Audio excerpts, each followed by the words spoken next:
Hello, and welcome to my channel.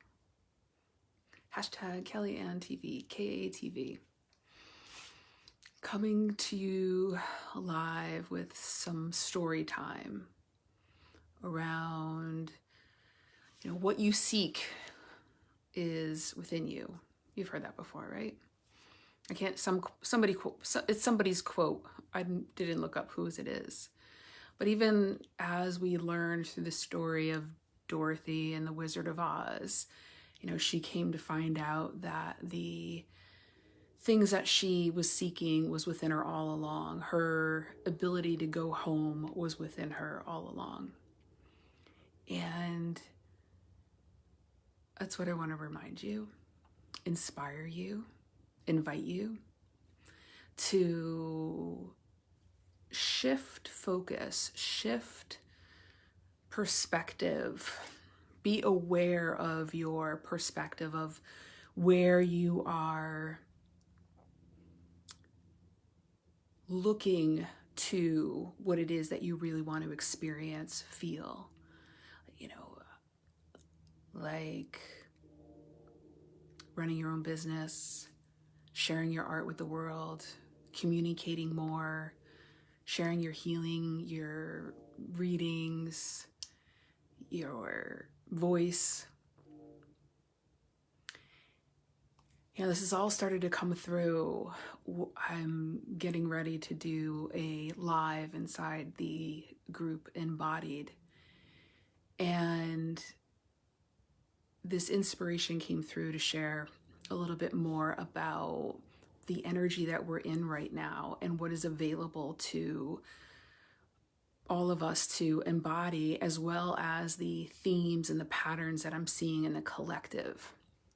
This month of September, I had opened up my calendar for individual one-on-one sessions. I do that a couple of times a year. The rest of the time, the one-on-one work is inside a group or private mentorship. And what I was seeing through these sessions that I was doing with people this month, right? Because typically I'm working with somebody a little bit longer term, but I saw a lot and met with a lot of different people, and there was consistent feelings of feeling stuck, feeling held back, knowing that there are underlying emotions in the way of a fuller expression, unresolved wounds and traumas. There's a pattern of transition and change, right? So with that, a lot of turmoil. I'm seeing many who have this inner knowing that there is something more that they're meant to be doing, or what they're doing now is not what they want to be doing, but then there's fear of making those transitions.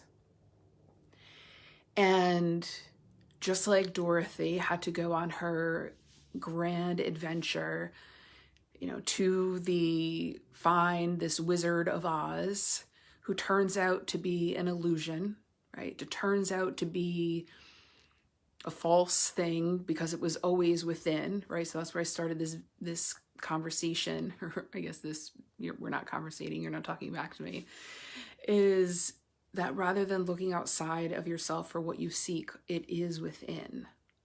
And it requires embodiment. It requires the synergistic connection of your mind, your body, your spirit, your energy, and then your connection to, the aspects of you that are greater than your physical body. I see conflicts with artists who are also sensitive and magical and have these extra gifts. See them struggle with trying to share or sell their art because there's part of their mind that they have to do it a certain way. And if they would only tap into their magical side, their gifts, the parts that come very easy to them, then what they're doing with their art will be easier. So it's these inner fears of, what it means to express, what it means to show who you are. A lot of the people that I work with are in front of other people. Their art, right? There's a vulnerability of sharing your healing, sharing your heart, sharing your art with the world. And, you know, just like Dorothy and the lion had to get his courage, and the Tin Man had to realize he had a brain, and the, who am I leaving out? Heart, brain, courage, the lion and the courage. I feel like I said that one already. Anyway, you know the story of Wizard of Oz. And so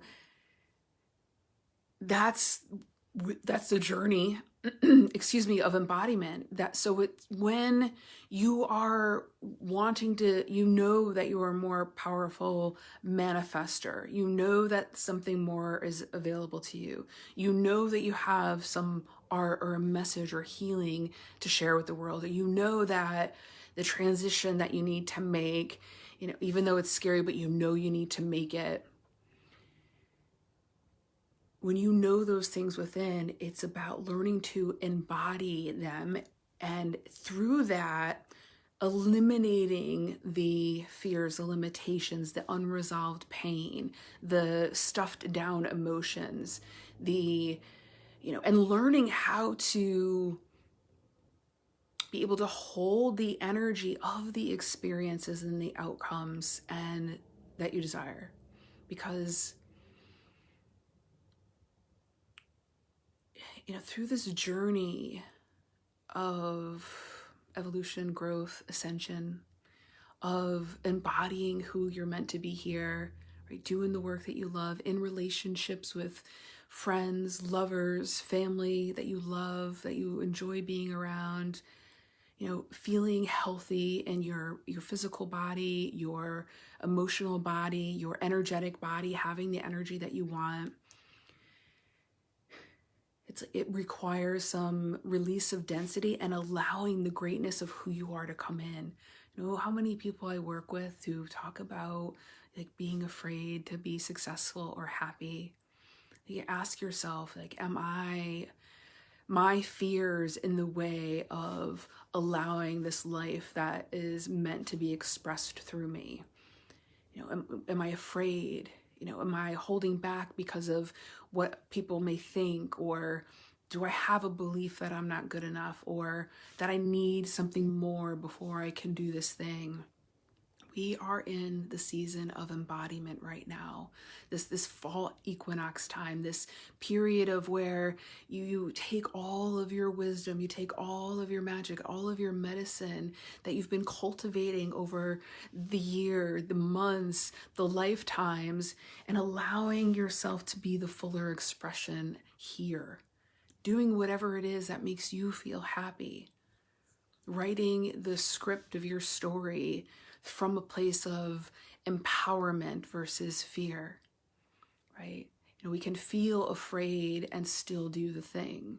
You know, it's about holding velocities of energies and velocities of conflicting information and still moving forward from that inner knowing, having that deep self-trust and connection to self.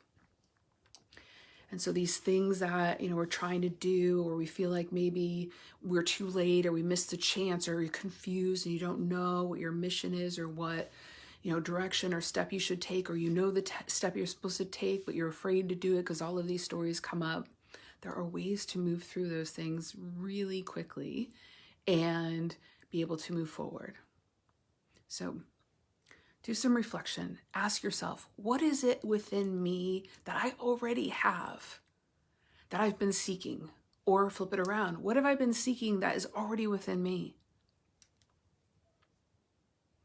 And then ask yourself to connect with the courage, to connect with your heart, to connect with your brain, and bring those three together and see what comes through for inspiration, for next steps, for awarenesses about yourself, shifts in perception. Allow what is already within to be embodied. If you would love to go further with us on a 21-day journey of embodied, I would love to have you. A lot of what I just shared, integrating your wisdom, your magic, your medicine, really having a connection with yourself that breeds self and breathes self-confidence and empowerment and self-trust as you really step into these magic slippers of who you are and understand that as you are intentional and integrated and embodied and click your heels, life lines up to meet you there. You are more in charge. And we are in a very interesting phenomena right now where it feels as though the power is flipped and we have the opportunity to flip it back from embodying it within ourselves. So I'd love to lock arms with you. I'd love to share with you the energetic, the spiritual, the quantum, the metaphysical ways of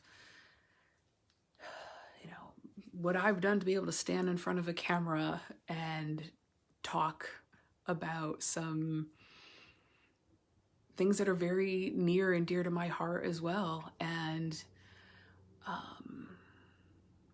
just hope to inspire you to, even if we don't move forward inside the course embodied, which I'll put a link below, that this video gave you some inspiration to tap within what is already within you and play with that and integrate that and, and embody the tiger and the scarecrow and Dorothy and the Tin Man within, and the Oz too, right? This is all an illusion. The mastery, the embodiment is staying awake in the dream.